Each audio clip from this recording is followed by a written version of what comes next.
Hello everyone, কেমন আছো তোমরা সবাই? আশা করি সবাই খুব ভালো আছো, সুস্থ আছো, আর আমরা ভালো আছি।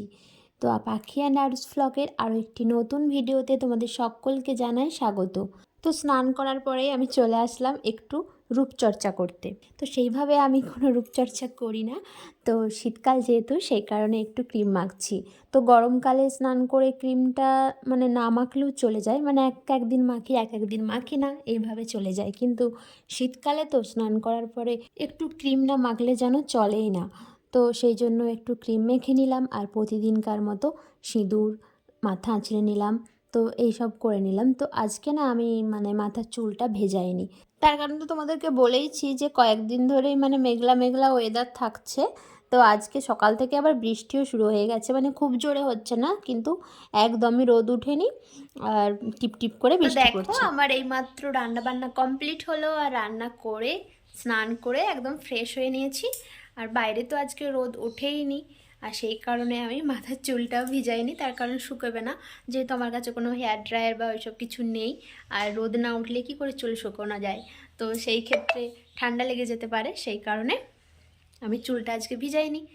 আর এখন আরুকে একটু গাটা পরিষ্কার করিয়ে দেব। তো আজকে আর ওকে স্নান করাবো না, ভাবছি গাটা ভালোভাবে মুছিয়ে তেল মাখিয়ে ভালো করে গাটা মুছিয়ে নেব। কারণ এই 2-3 দিন পর পর এত মেঘলা ওয়েদার থাকছে, তার উপরে স্নান করাচ্ছি, তো ওর এমনিতেই ঠান্ডার ধাত, সেই কারণে আজকে ভাবছি আর স্নান করাবো না। আর যেহেতু কাল পরশু দুদিনই মেঘলা ওয়েদার থাকবে বলছে, সেই কারণে আজকে ভাবছি আর স্নান করাবো না, আবার কালকে স্নানটা করাবো। তো আজকে ওই তেল মাখিয়ে একটু গাটা ভালোভাবে পরিষ্কার করে দেবো। তো চলো ওকে এখন একটু ফ্রেশ করিয়ে দিই, আর তারপরে ওকে খাওয়াবো। তো আরুকে ফ্রেশ করার আগে চলো তোমাদেরকে আগে দেখিয়ে দিই আজকে আমি কি রান্না করেছি। আমাদের রান্না হয়েছে বাঁধাকপির তরকারি, আর হয়েছে মসুরের ডাল, আর এখানে আছে আলু কুঁদরি ভাজা, আর এটা হলো বাঁধাকপি ভাজা। তো এটা আজকে আমাদের বাড়িতে নতুন হয়েছে, এর আগে কোনোদিন হয়নি। আর এখানে আছে আমড়ার টক, যেটা আমার শ্বশুরমশাইয়ের খুব প্রিয়। তো এই হলো আজকে আমাদের মেনু। তো দেখো আরুর মোটামুটি স্নান করা হয়ে গিয়েছে, যদিও ওকে আজকে স্নান করাইনি, গাটা মুছিয়ে দিয়েছি ভালোভাবে, তো হয়ে গিয়েছে। আর তারপরে দেখো একটা মোটা জামা পরতে বললাম, কিন্তু কিছুতেই পরলো না, ওই জামাটা পরেছে। তো ওর এই একটি কি বলবো, বদ অভ্যাস বলতে পারো। যখন গরমকালে যখন খুব গরম লাগে তখন ওকে বলি হালকা পাতলা জামা পরতে, তখন ও পরবে বেশ মোটা মোটা জামা।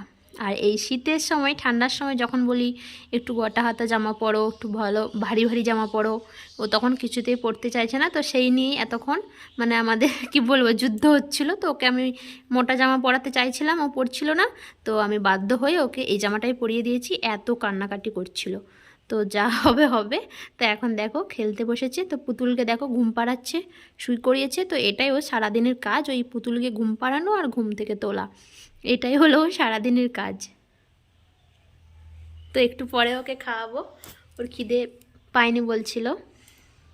তো এর মাঝে অনেকটা সময় কেটে গিয়েছে। আরুকে দুপুরবেলায় খাওয়ানোর পরে ঘুম পাড়িয়ে দিয়েছিলাম, ঘুম থেকে উঠে ওকে নিয়ে একটু বাইরে বেরিয়েছিলাম, যদিও বৃষ্টি পড়ছে, তো টিপ টিপ করে। তার মাঝে একবার আমাদের ওই সামনের মাঠটা গিয়েছিলাম ওকে ঘুরোতে, তারপরে আবার রুমে চলে এসেছি। আর আসার পরেই দেখো আমি আর দিদি দুজনে মিলে সবজি কাটতে বসে গিয়েছি। তো দিদিও আজকে বিকেলে আমাদের বাড়িতে এসেছে। তো আজকে রাত্রেবেলায় একটু ছোট করে খাওয়া দাওয়ার আয়োজন করা হয়েছে সবাই মিলে। তো সেই জন্যই দিদি আসলো, আর আজকে তোমাদের দাদাভাইও বাড়ি আসছে। তো বাবা ওকে আনতেও চলে গিয়েছে, কিন্তু এখনও এসে পৌঁছায়নি। তো ওইদিকে আবার বৃষ্টিও শুরু হয়ে গেছে, জানি না কীভাবে আসবে, কারণ বাবা যখন গিয়েছিল তখন বৃষ্টিটা পড়েনি, তো ওই জন্য ছাতাও নিয়ে যায়নি। তো ওইদিকে সন্ধে হয়ে গেছে বলে মা সন্ধে দেখাচ্ছে, আর আমি আর দিদি দুজনে মিলে রান্নার সমস্ত ব্যবস্থা করছি। তো আদা রসুন পেঁয়াজ সমস্ত সবজি এসব কাটছি। আর এই ফাঁকে দেখো আরু কি করছে। তো তোমাদেরকে বললাম আরুর বাবা আজকে আসবে, তো সেই জন্য আরু মাঝে মাঝে ওই দরজার সামনে যাচ্ছে আর মুখ বাড়িয়ে দেখছে যে ওর বাবা আসছে কি আসছে না। আসল কারণ ওর বাবার জন্য অপেক্ষা করছে না, ও অপেক্ষা করছে ওর বাবা যখন আসে ওর জন্য কিন্ডার জয় আনে। ও আসলে ওটার জন্যই বেশি অপেক্ষাটা করছে। বাবা হেঁটে হেঁটে আসবে নি, এসে দেখছি না দিনের বেলায় সেই কত হেলিকপ্টার চলছে, এখন তাতে করেই আসবে তো বাবা।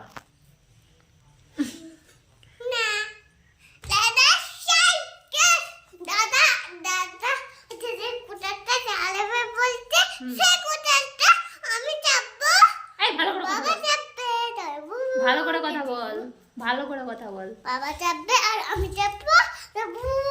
দাদা তো চলে গেছে, দাদা তো সাইকেল নিয়ে চলে গেছে। স্কুটার নিয়ে যায়নি তো, সাইকেল নিয়ে গেছে। না হুম। না। তো ওইদিকে আমাদের সমস্ত সবজি কাটা কমপ্লিট, আর মা সন্ধে দেখে আসার পরে রান্নাটাও বসিয়ে দিয়েছে। তো আজকে যেহেতু বেশি বেশি রান্না হবে, তো সেই কারণে বাইরের উনুনে, মানে বাইরের রান্নাঘরে উনুনে রান্নাটা হচ্ছে। তো সেই জন্য মাই বসালো, আর মা ভাতটা বসিয়ে দিয়েছে, আর ভাজাভুজি যা সব হবে তরকারিগুলো মা করবে, আর আমি বাবা মাংসটা আনলে মাংসটা করব। তো যেহেতু বাবা এখনও এসে পৌঁছায়নি, তো সেই জন্যই আমি দেখো মশলাটা বেটে রাখছি। তো বাবা মাংসটা নিয়ে চলে আসলেই তাড়াতাড়ি রান্নাটা হয়ে যাবে। তো আরও তো এমনিতেই আমার সারাদিন পেছনে পেছনেই ঘোরে, আর এখনও তাই করছে। তো শুধুই বলে কি বাবা কেন এখনও আসছে না। যদিও ওর বাবার চলে আসার কথা, হয়তো বৃষ্টির জন্য কিংবা বাসের হয়তো টাইমে এসে পৌঁছায়নি, যে কোনো কারণে ওর একটু দেরিই হচ্ছে অন্য দিনের তুলনায়। তো দেখো তারপরে আমি রান্নাঘরে চলে আসলাম, আর ওইদিকে তোমাদের দাদাভাই চলে এসেছে, আর বাবাও মাংসটা নিয়ে চলে এসেছে। তো এখন আমি মাংসটা এখানে রান্না করব, আর ওই জন্য রান্নাঘরে এসে দেখি মায়ের এখনও পোস্তটা একটু বাকি আছে। তো ওটা হয়ে গেলে মা সমস্ত ওই পোস্ত যা রান্না করছে সব নিয়ে চলে যাবে, আর আমি মাংসটা রান্না করব। তো পোস্ত হয়ে যেতেই মা পোস্তটা নিয়ে ঘরে চলে গেছে, আর এখন আমি মাংসটা রান্না করে নিচ্ছি। তো মশলাটাও কষানো হয়ে গেছে, আর মশলাটা কষানো হয়ে যেতে আমি আলুর জন্য আগে তুলে রেখে দিয়েছি, মানে মশলাটা তুলে রেখে দিয়েছি লঙ্কা না দিয়ে। তো ওটা ওর জন্য আলাদা করে ঝোল করে দেব। তো আজকে রাতের খাওয়া দাওয়াটা আমাদের মানে হঠাৎ করে প্ল্যান হলো যে রাত্রে একটু মাংস টাংস করে সবাই মিলে খাবো।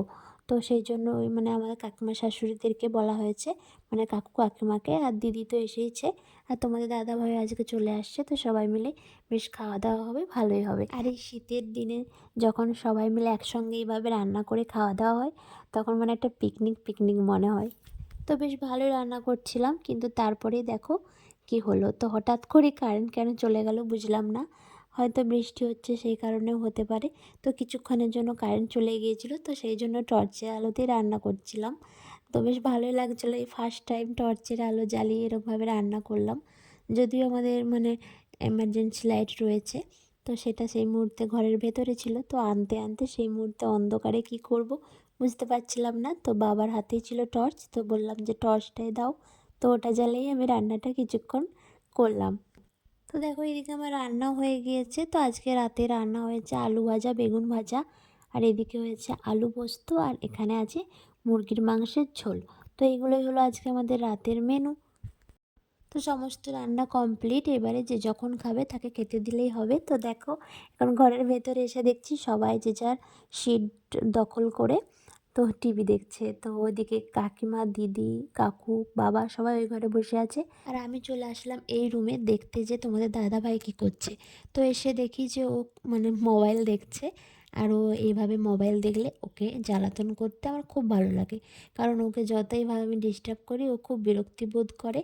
আর আমাকে বলে আর কি, রেগে রেগে যায়, বলে যে তুমি যখন ভিডিও করবে তোমাকে ওইভাবেই ডিস্টার্ব করবো।